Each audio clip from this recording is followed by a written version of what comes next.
네, 월스트리트 모닝 브리핑 함께하고 있습니다. 이번에는 글로벌 인터뷰 미주은의 변정규 전무와 함께합니다. 어서 오세요, 전무님. 안녕하세요. 네, 반갑습니다.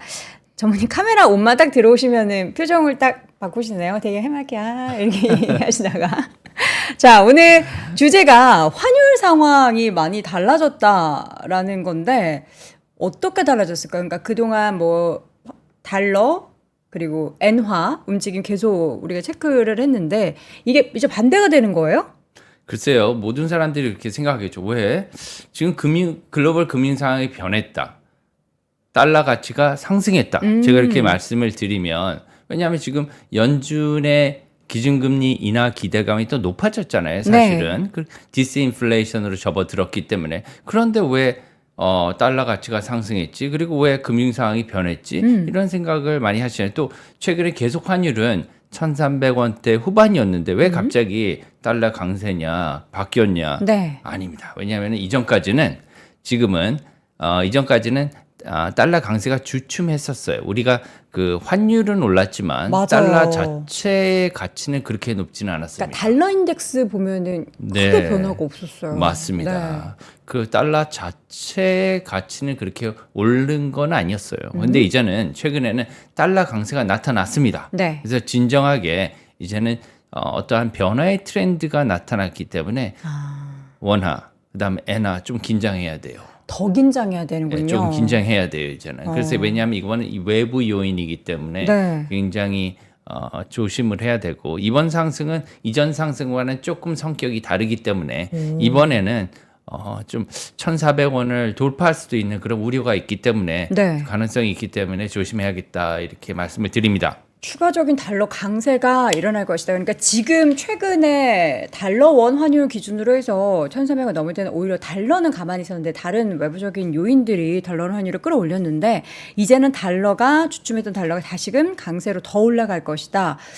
그리고 이유가 뭔지를 하나씩 좀 보고 이게 정말 좀 우리가 심각하게 어느 정도 심각하게 받아들여야 될지를 정리해 볼 필요가 있겠습니다. 왜 그렇게 된지 정확히 네. 알아야지 이렇게 그쵸. 올라온 것을 알고 대비를 할 수가 있겠죠. 네. 투자에도 대비하고요. 그렇죠. 다음 보시죠. 지금 일단은 그 자료를 보시면 현재는 디스인플레이션으로 들어간 게 완연해요. 요거부터는 저희가 알아야 됩니다. 왜 그러냐면 네. 저희가 어디 있는지 알아야지 어디 갈 줄을 알겠죠. 왜냐하면 그렇죠. 택시를 불러도 지금 우리가 어디 있는지를 알아야 되니까. 네. 그래서 디스인플레이션을 왔어요. 지금 이렇게 하고 넘어가겠습니다. 한번 읽어보시면 될 거예요. 네. 환율이 올랐다는데 그러면은 어떠한 거래 패턴을 보였는지 한번 보시죠. 이게 거래 패턴이에요. 3일간에. 그래서 보시면은 이게 올랐다 내렸다 그런 걸 뭐 패턴을 보여주고 있어요. 저기 이제 내려왔다가 또 올라갔다 화살표로 보면 되는 거군요. 그래서 제가 그 박스 안에 이렇게 네, 표시해 주신 부분. 표시한 것들이 우리나라에서 거래되는 그런 가격들입니다. 그 3일간 거래된 그런 레벨들이고요. 저게 네. 다 거래 레벨들이에요. 점점을 다 이어가지고. 네. 그런데 저기 쭉쭉쭉 지금 그 거래가 없는 것들은 이제 우리가 잠자는 시간이죠. 그렇게 됐고 지금 왼쪽에 보시면은 환율이 이렇게 제가 6월 달 환율을 보여드리고 세 가지 색깔로 나눠놨죠. 그 이유가 의미가 있습니다. 왜 그러냐면 지금 맨 밑에 파란색은요. 지금 1,470원대를 나타내고 있죠. 네. 1,470원대를 나타내고 있고 거기서 거래가 됐기 때문에 높긴 높아도 사실 70원대를 유지하고 있었어요. 그리고 난 다음에 지난주입니다. 지난주에 이게 80원대로 올라갔어요. 80원대 올라갔고요. 네. 그 다음에 지난주 말부터 시작해서는 이게 또 완전히 변해가지고 달러 강세가 일어나면서 굉장히 좀 강한 그런 상태로 지금 갔기 때문에 3단계로 지금 강해진 그러한 모습을 보여주고 있어요. 근데 그러면은 보통 여계 때문에 강해지지 않았냐 이렇게 생각을 하기 쉬운데 그럼 여계도 한번 볼게요. 이게 여계 거래입니다. 여계 거래를 하면 보통 우리가 NDF라고 하죠. NDF라고 하면은 뭐 여계 차액 결제 선물회인이라고 하는데 여기에서는 우리나라 원화가 결제가 안 돼요. 왜냐하면 원화를 갖다 주고받을 수 없기 때문에 그냥 달러로 이렇게 네팅 쳐서 받는 걸 뭐 여계 차액 선물안이라고 이렇게 뭐 어려운 말로 표현합니다. 여기에서 그냥 거래를 하는 거다 자기네들끼리 이렇게 생각을 하면 되는데 여기에서 보시면은 그렇게 또 많이 오른 것도 아닙니다. 그렇죠? 21일도 보면은 올랐다가 내렸고요. 네. 22일도 보시면 그냥 내려가는 그런 그래프를 봤는데 그래서 여기에 그렇죠. 때문에 특별한 패턴이 일어난 건 아니에요. 네. 그죠? 그래서 지금 3일간의 추이를 보니까 여기 때문에 이렇게 올라가는 건 아니다. 예. 그렇죠. 하나 제가 여기서 추가로 말씀드린 건 뭐냐면 그 7월부터는 하나의 변수가 있어요. 뭐냐 우리나라 외환시장이 개편이 됩니다. 뭐냐 외환시장이 기존에는 9시부터 3시, 오후 3시 반까지 이렇게 거래가 돼요. 그런데 이제 7월 1일부터는 우리나라 외환시장에 중대한 변화가 나타납니다. 뭐냐면 새벽 2시까지 열어주게 돼 있어요. 저렇게 되면은 어떻게 돼요? 그 사이에 아까 전에 보여주셨던 차트가 이렇게 멈춰 있었잖아요. 예. 그럼 거기에서도 뭔가 변동성이 더 그럼요. 발견. 요 차트가 보시면은 네. 이제 지금 저렇게 거래가 안 되고 쭉 그냥 일직선으로 그쵸. 그냥 마감한 차트가 네. 이제는 거의 많이 없어지는 거죠. 이제 그렇죠. 새벽 2시부터 시작해서 아침 8시, 9시까지 7시간만 이렇게 비는 시간이 생기고요. 나머지는 다 거래가 된다는 겁니다. FX 일하시는 분들 힘드시겠네요. 좀 힘들 수가 뭐 밤을 늘 있겠죠. 새기는 하시지만 예, 더 힘드실 것 같다라는 예. 생각이 뭐 듭니다. 열심히 일해야죠. 네.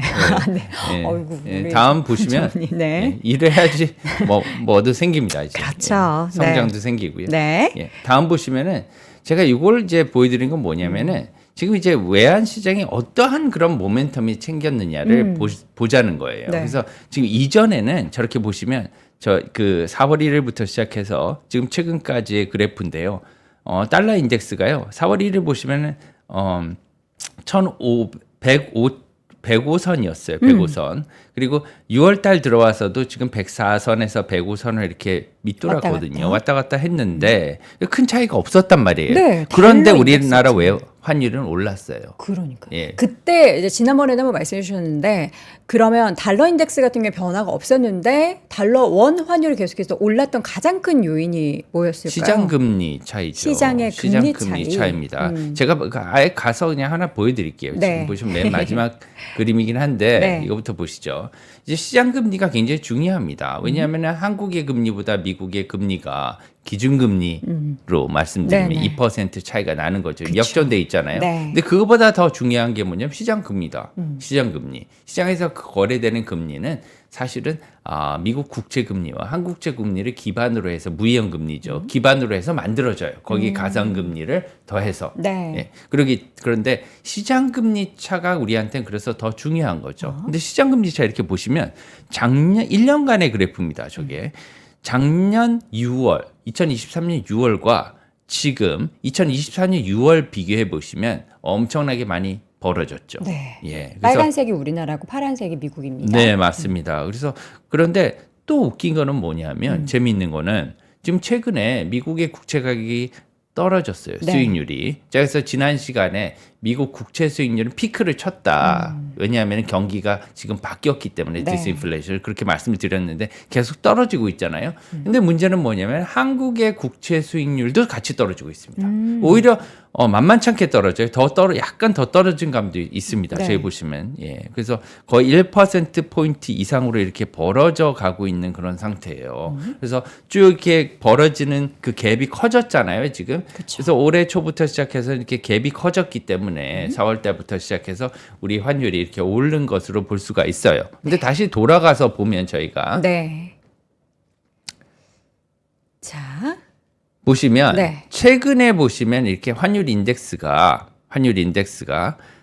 팍팍 올라가는 걸 보이시죠? 6월 5일부터 시작해가지고 104에 있던 달러 인덱스가 지금 최근에 105.5 까지. 어제 저녁엔 조금 더 5.8 까지? 올랐습니다. 105.6. 그런데 이게 왔다 갔다 하는데 지금 상승 요인이 많다는 게 문제예요. 달러 인덱스를 상승으로 이끄는 요인들 예. 뭐가 있을까요? 예, 그게 바로 이겁니다. 그래서 5가지예요. 이 5가지입니다.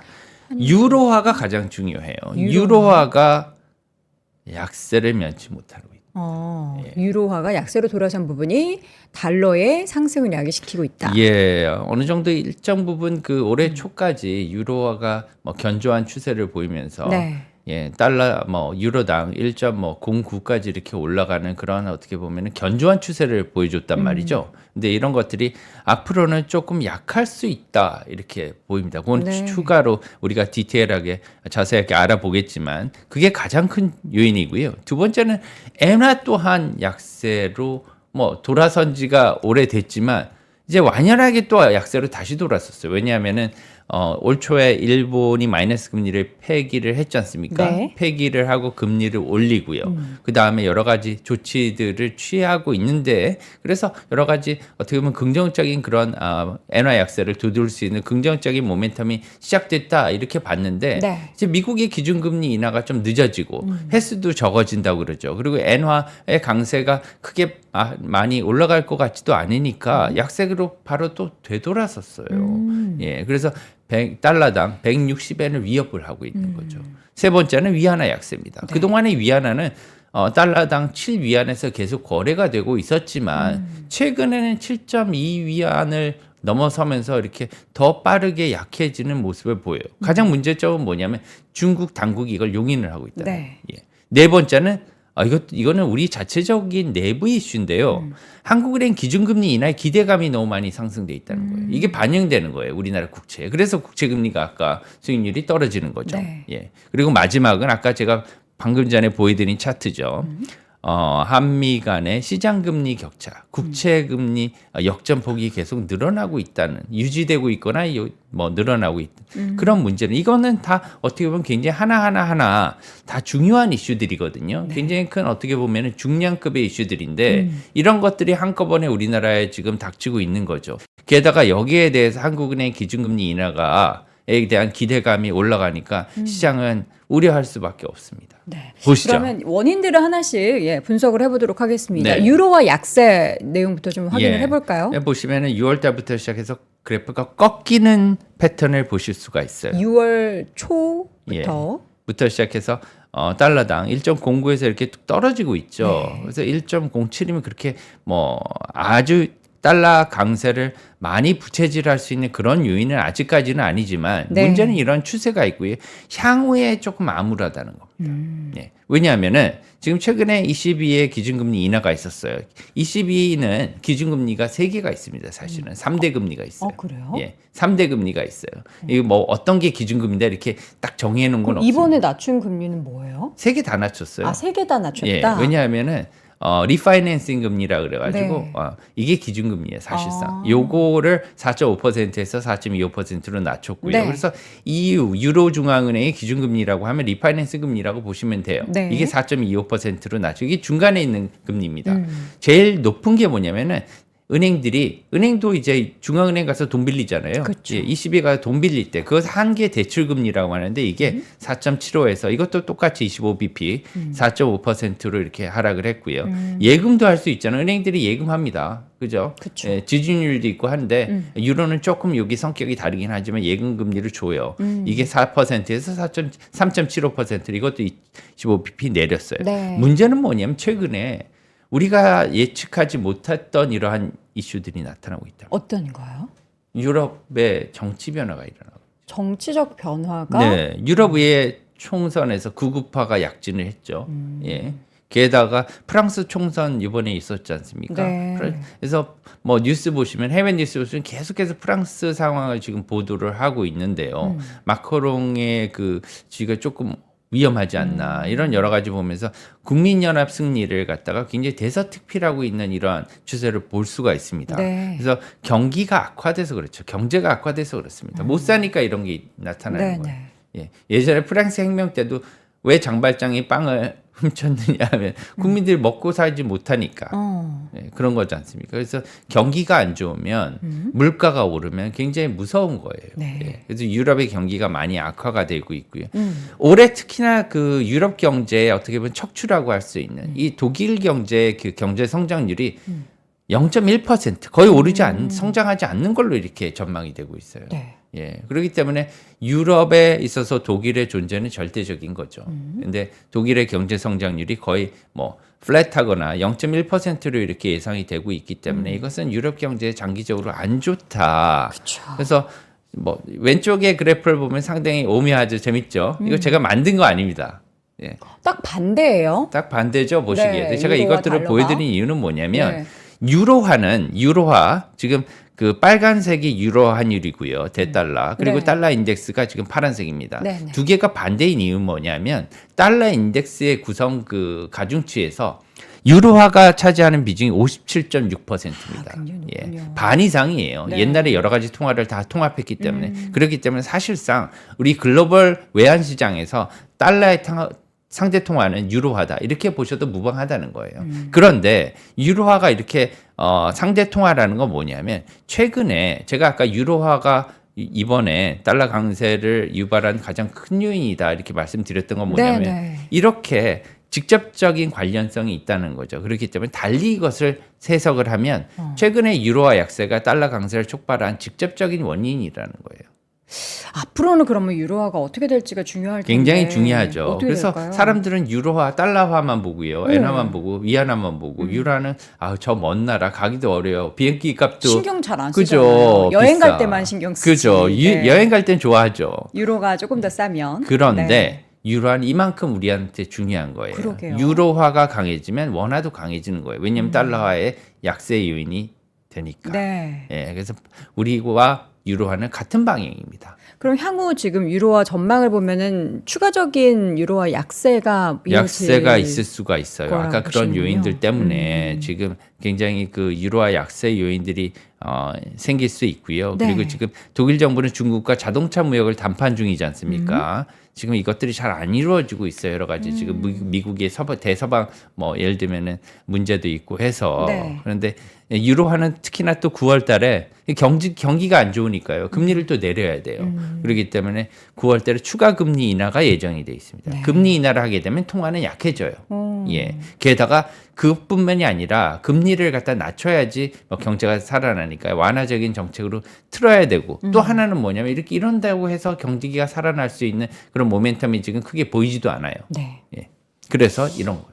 예. 그래서 앞으로 유로화는 지금 1.07 유로당 1.07달러에서 거래가 되어 있는데 1.05 그 이하로 내려갈 가능성을 배제할 수가 없습니다. 알겠습니다. 네. 그러면 이제 또 다른 원인 중에서 이제 엔화 약세 부분도 한번 분석을 해보도록 하겠습니다. 엔화 약세들이 요새 지금 가속화되는 이런 모습이에요. 가속화는 어떨 땐 좋은데 어떨 땐 안 좋죠. 특히나 옆에 나라인데 옆에 네. 나라들이 다 통화가 약세로 절하가 되면요. 우리나라 통화도 약세 모멘텀이 일어나게 됩니다. 네. 예. 그런데 지금 달러당 160의 목전에 달았죠. 예. 지금 여기에 가장 큰 영향을 준 거는 뭐 엔화 약세는 어제 오늘 일은 아닌데 그렇죠. 국채 매입 그 BOJ 일본은행의 국채 매입 축소 결정이 있었습니다. 예. 이번 주에 그 일본 그 BOJ 정책 회합이 있었어요. 정책 회합이 있었는데 거기서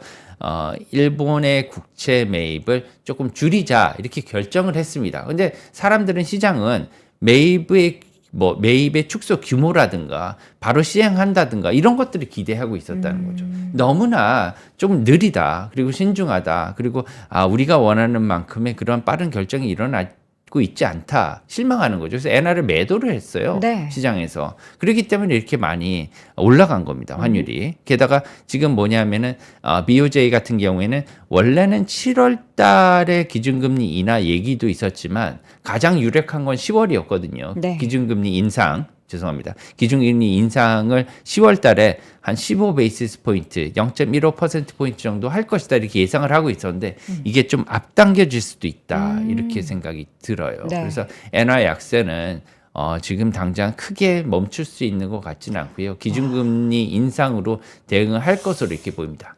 사실 엔화가 많이 떨어져 있는 상태였잖아요. 그래서 이제 최근에 이제 올해 작년에는 엔화 투자에 대한 국내에서의 수요도 굉장히 많았어요. 사실 엔화 통장에는 이자를 주지 않음에도 불구하고 그때가 이제 뭐 900원대도 그러고 그때가 싸다. 1,000원 아래면 싸다. 이제는 1,000원 위로 올라가지 않을까 했는데 더 심화가 되고 있는 이 상황은 쉽게 멈추지 않겠다라는 게다가 이제 거군요. 통화만 볼 게 아니라 그 네. 나라의 경제를 봐야 되죠. 왜 우리나라의 그러냐면은 경제. 왜 그러냐면 이제 이러한 그 외환 시장은 경제의 일부분이잖아요. 네. 그리고 경제는 또 사회과학의 일부분이기 때문에 사회와 불가분의 관계예요. 투자나 모든 게 이제 사회에서 이루어지잖아요. 그렇기 네. 때문에 일본 그 사회를 보면 지금 물가 상승률이 생각보다 많이 올라가고 있어요. 이것은 일본 정부가 원했던 바죠. 왜냐하면 디플레이션에서 탈출하기 위해서. 그런데 한 번 인플레이션이 일어나면 잘 꺼지지 않는다는 거예요. 지금 보시면 2.2%로 내려갔던 CPI가 다시 2.8%로 지난달 올라갔습니다. 네. 예, 이렇게 올라가는 건 뭐냐면 임금 인상이 최근에 많이 일어났다고 하는데 임금 인상은 1년에 딱 한 번 일어나요. 예, 그리고 계속해서 높은 임금 인상이 있을 수 있겠지만 네. 힘듭니다. 기업 차원에서. 왜냐하면 돈을 더 많이 벌어야 되고 그렇게 되면 부담이 많기 때문에. 그래서 임금 인상을 현재는 결론적으로 말씀드리면 이 일본은 고환율과 고물가 때문에 가처분 소득이 굉장히 많이 줄어든 상태예요. 일본의 국민들이, 네. 소비자들이. 그렇기 때문에 소비가 사실은 임금을 올려주면 일본 정부 같은 경우에는 임금을 올려서 이게 소비 증가로 늘어나서 경제가 더 활력소의 역할을 해서 좋은 이런 순환 과정이 계속 일어나서 성장으로 연결되길 바라는 거예요. 네. 근데 이게 어렵다는 겁니다. 지금. 왜 그러냐면은 쓰질 않아요.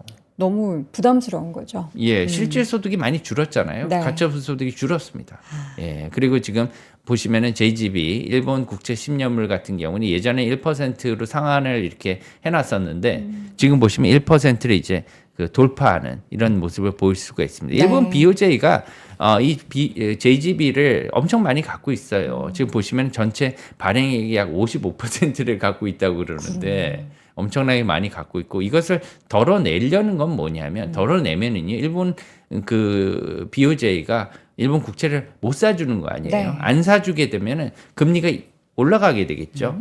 예, 일본의 국채 수익률이 올라가게 됩니다. 그렇죠. 예, 그 올라가게 되면은 미국과의 실질적인 그런 금리 차가 시장 금리가 격차가 줄어드는 것을 지금 원하는 거예요. 예, 그런데 그것들을 하기 위해서는 여러 가지 문제가 먼저 선결이 돼야 되겠죠. 네. 다음 이슈 보겠습니다. 위안화. 예, 위안화입니다. 위안화도 지금 보시면 그래프에서 쭉 올라가는 최근에 올라가는 그런 모습을 보여요. 그래서 올해 초부터 시작해서 확연하게 조금씩 이거는 뭐 야금야금 예, 조금씩 매월 이렇게 올라가는 모습을 보이는데요. 문제는 뭐냐면 중국 인민은행과 정부는 물가 같은 경우에도 어느 정도 통제가 되고 있다고 생각을 하고요. 내수로 이것을 갖다가 해결할 중국 큰 나라지 않습니까? 네. 그렇기 때문에 내수로 모든 것을 해결할 수 있다는 자신감이 사실은 좀 있어요. 이건 뭐 어떻게 보면 큰 나라들은 이게 가능하죠. 인구도 많고 생산 제품이나 아니면은 뭐 이런 것들도 상품이나 서비스도 국내에서 다 조달을 할 수 있는 그런 가능성이 많기 때문에 그런 네. 거죠. 예, 그렇기 때문에 지금 전략적으로 위안화를 약간은 방관하는 것으로 보입니다. 이렇게 올라가면 원화에도 사실 어떻게 보면 약세 요인으로 작용할 수밖에 없는 거거든요. 그래서 우리나라 원화도 강세 요인보다는 약세 영향을 주변 국가에서 일본, 그 다음에 중국 다 받고 있다는 거예요. 네. 예, 혼자 살 수 없지 않습니까? 그렇죠. 예. 마지막으로는 뭐냐? 이거는 우리나라 문제인데요. 네. 지금 여당과 야당 할 거 없이 직간접적으로 인하를 압박을 하고 있습니다. 금리 인하를 예, 중앙은행에. 압박하고 있죠. 중앙은행은 어떻게 보면 아직은 인하할 그런 모멘텀 상황은 아니다 이렇게 얘기는 하고 있지만 인하가 계속해서 부담스럽죠. 압박을 하고 있는 거죠. 이해는 됩니다. 금리가 높으니까 힘들어요. 서민들이 예, 서민들도 힘들고 기업도 힘들고요. 네. 모두 다 힘들죠. 금리가 높으면 모두 다 웃음을 잃습니다. 근데 내부적으로는 그렇게 볼 수 있는데 또 이제 우리가 외부적인 상황까지 살펴보자면 또 막상 인하하면은 또 발생할 그 사이드 이펙트가 더 크지 않을까요? 예, 그래서 지금 이제 한국은행 기준금리 인하 기대감은 전부 다 채권에 반영이 돼 있는 거예요. 아까 보셨잖아요. 우리나라 국채 수익률이 많이 떨어졌죠, 네, 지금. 뚝뚝 떨어져 미국보다도 오히려 조금 더 하락하는 그런 네. 모습을 하는데 결론은 조심해서 결정해야 된다. 다음 보실게요. 이 왼쪽 그래프를 보시면 환율과 물가 상승률의 관계예요. 예. 일단 물가가 이제 물가와 환율이 저렇게 쭉 올라갔잖아요. 네. 그 다음에 이제 물가 상승률의 영향이 없어질 것 같지만 그 이후에도 이렇게 여진이 많이 남는다는 겁니다. 그래서 물가 상승은 영향은 오랫동안 남아서 천천히 우리를 괴롭혀요. 이걸 반드시 알아야 돼요. 그래서 현재 우리는 나라마다 다 결정이 다르겠죠. 예, 중앙은행, 정부 다 우리나라 다 잘 되려고 하는 거잖아요. 잘 살려고 하는 건데 네. 문제는 뭐냐면 지금 편한 걸 택할 것인가. 네.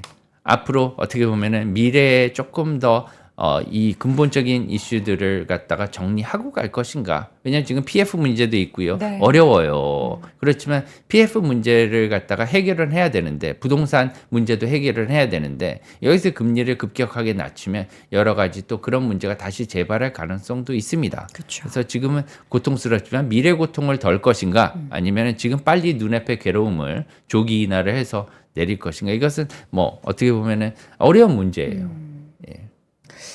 뭐 어떻게 결정을 하면 좋을까? 이게 반반을 할 수도 없고 극단적으로 지금도 조금 좋고 나중에도 좀 더 좋고. 예. 근데 그런 문제는 정책을 뭐냐면 펼칠 수는 없죠. 지금은 시기가 아니라는 거예요. 이런 걸 인할 생각할 시기가 시기가 아니에요. 그럼 뭘 왜냐하면 생각해야 되죠? 지금 주위에 뭐 일본도 지금 상승 기조로 돌아섰죠, 금리를. 게다가 미국이나 뭐 유럽 같은 경우에는 금리 인하를 단행을 하겠지만 그렇죠. 금리 인하를 유럽이나 미국이 단행을 한다고 우리가 바로 할 거는 지금 어렵다는 거예요. 그런 상황. 왜냐 아까 지금 원인을 다 보셨잖아요. 네네. 그런 원인들을 보시면 유로 경제도 지금 안 좋기 때문에 잘못하면은 그래서 제가 서두에서 말씀드린 게 이번의 상승은 지난번과는 조금 성격이 다르다는 거예요. 그래서 여기서 환율의 조정 고비를 놓치면 1,400원대를 훅 올라갈 수 있는 그런 가능성이 이번에 있어요. 네. 그래서 제가 그런 말씀을 안 드렸잖아요. 계속해서 어떻게 보면은 그런 고포감도 조정할 수도 필요도 없고요. 네. 그럴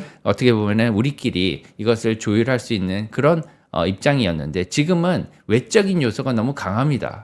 네, 이것을 조심해야 된다는 거죠. 이런 것들을 보시면서 우리가 어떻게 보면 투자에 조금 활용을 하면 좋겠다. 그리고 조심해서 대비를 하면 좋겠다. 이렇게 말씀을 드립니다.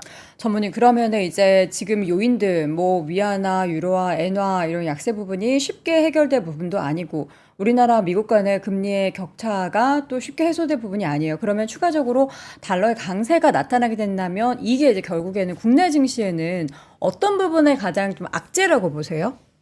왜냐하면은 외국인들의 유입이 가장 악재예요. 네. 외국인들의 유입이 돌아올 수 있는 그런 가능성이 굉장히 큽니다. 사실 어떻게 보면 금투세만 유예가 된다면 네. 국내 증시는 굉장히 폭발적으로 다시 상승할 수 있는 하반기에 미국의 금리 인하와 더불어서 네. 그런 요소가 있는데 환율이 이렇게 올라오면 외국인들 안 들어와요. 예, 그러면 팔고 나가죠. 예, 그렇기 때문에 환율을 안정화시키고 네. 우선 안정화시키고 거기서 조금 내려간다면 환율이 내려간다면 유입 속도가 더 빨라질 거예요. 항상 그렇습니다. 환율이 올라가면 외국인들은 나가는 속도가 빨라지기 때문에 그럼 환율이 올라가는 속도도 빨라져요. 그래서 우리나라 환율의 변동성이 있는 거예요. 다 어떻게 보면은 우리나라 원화가 해외에서 결정 안 되고 막혀 있기 때문에 이런 결과가 있고요. 그래서 왜냐하면 들어올 때 외국인은 달러를 반드시 원화로 바꿔서 우리나라에서 바꿔서 해야 되잖아요. 해외에서 바꾸지를 못하거든요. 예, 이런 이슈 때문에 그렇습니다. 그래서 증시의 가장 큰 문제는 외국인으로 나타날 거고요. 외국인들을 유치하기 위해서는 여러 가지 다른 문제도 있죠. 요새 어떻게 보면 여러 가지 좋은 뭐 예를 들면 외환시장 그 선진화 방안에 따라 여러 가지 좋은 조치들도 많이 시행을 되고 있고요. 네. 또한 채권에 있어서도 뭐 유로클리어라든가 아니면 클리어 스트림을 갖다가 옴니버스 아카운트를 우리나라 어떻게 보면은 그 예탁원에 이렇게 하부 계좌로 이렇게 등록해서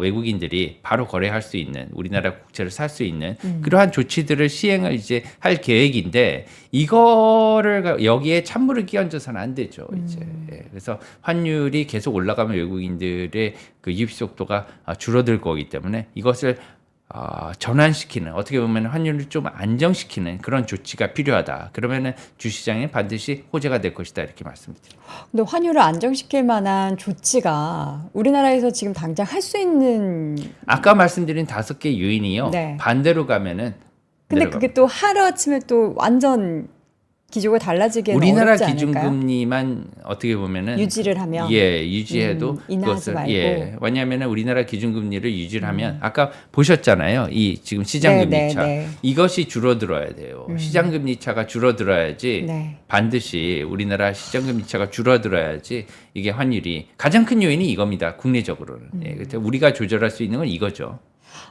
되게 고민이 많습니다. 사실 이제 주식시장을 생각하면 말씀해 주신 것처럼 이제 외국인의 자금이 빠르게 빠져나가는 것을 좀 막아야지 국내 시장의 추가적인 상승에 대한 기대감을 열어볼 수 있고, 최근에 또 외국인 자금이 많이 들어온다라고 하면서도 시장이 또 올랐었잖아요. 네. 근데 또 전체 우리나라 경제 여건과 서민들 그리고 기업의 여건을 생각하면은 금리를 또 인하를 해야지만 좋을 것 같은데, 또 그렇게 되면은 금리 차이가 더욱 커져서 환율에도 변동이 더 커질 수도 있고, 그쵸. 뭘 선택해야 될지. 맞습니다. 저 같은 정부도 경우에는 고민이 이제 많을 것 기업들과 같아요. 거래를 하는 입장으로서 네. 기업이 잘 돼야지 금융은 잘 될 수가 있어요. 그런 입장인데도 불구하고 지금의 그 금리는 지금 너무나 모두에게 아픔을 주는 그런 상황입니다. 이것을 좀 견뎌야 돼요. 할 수 없이. 그러면 외국인이 사실 환율만 가지고 우리 시장에 들어오는 건 아니지 않습니까? 아닙니다. 다양한 요인 중에 하나니까. 그러면 기업이 잘 되게 해서 환율 여건 신경 안 쓰고 외국인이 들어오는 그런 좀 희망회로를.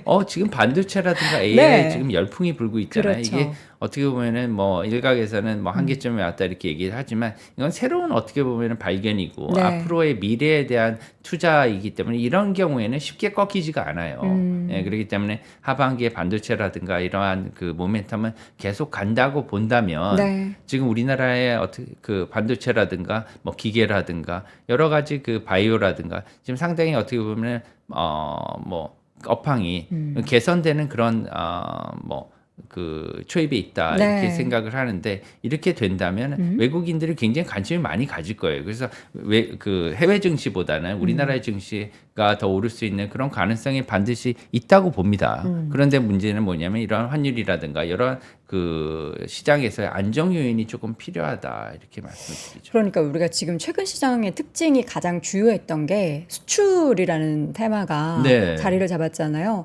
그러면은 이제 물론 이제 환율 부분에 있어서의 외국인의 국내 자금의 추가 유입을 좀 기대하기는 어려워도, 수출이 또 계속해서 견조하게 많아지고 하면 하반기에 그 수출을 보면서 외국인 투자자들이 많이 급속도로 빠져나가지 않을 수도 있다라고 생각을 해볼 수도 있겠네요. 네, 그렇게 할 수 있습니다. 그것을 답변을 드리면 일본을 좀 반면교사로 봤으면 좋겠어요. 일본을. 네. 일본은 지금 작년에 주가가 엄청 많이 올랐잖아요. 네. 최근에 부양을 많이 했기 때문에 인플레이션도 일으켰고, 하지만 최근에 보시면 주가가 정체되는 모습을 볼 수가 있어요. 네. 이런 모습은 뭐냐면 아까 보셨듯이 지금 소비가 증가가 일어나지 않고 있어요.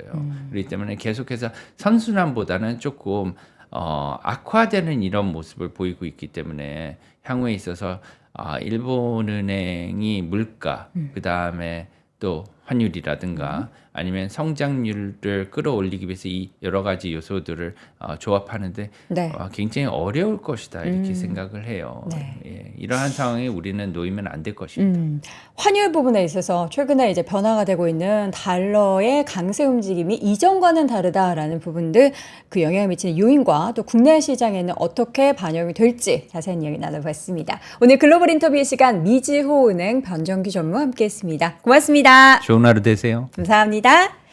자, 월스트리트 모닝 브리핑 오늘도 함께 하셨습니다. 와, 제가 오늘 보니까 좋아요 숫자 저거 아니죠? 저거보다는 높을 거라고 생각해요. 혹시라도 손가락 아직 이제 이렇게 심심하셨던 분들은 마지막으로 한 번만 더 눌러주시면 여러분 오늘 더 좋은 하루 보내실 겁니다. 내일도 저는 어김없이 6시에 다시 돌아오겠습니다. 여러분 오늘도 고맙습니다. 박근영, 이선영, 사경인, 염승환 투자 마스터들의 세심한 케어로 건강한 투자 습관을 만드세요. 3프로 멤버십 3프로 앱에서 확인하세요.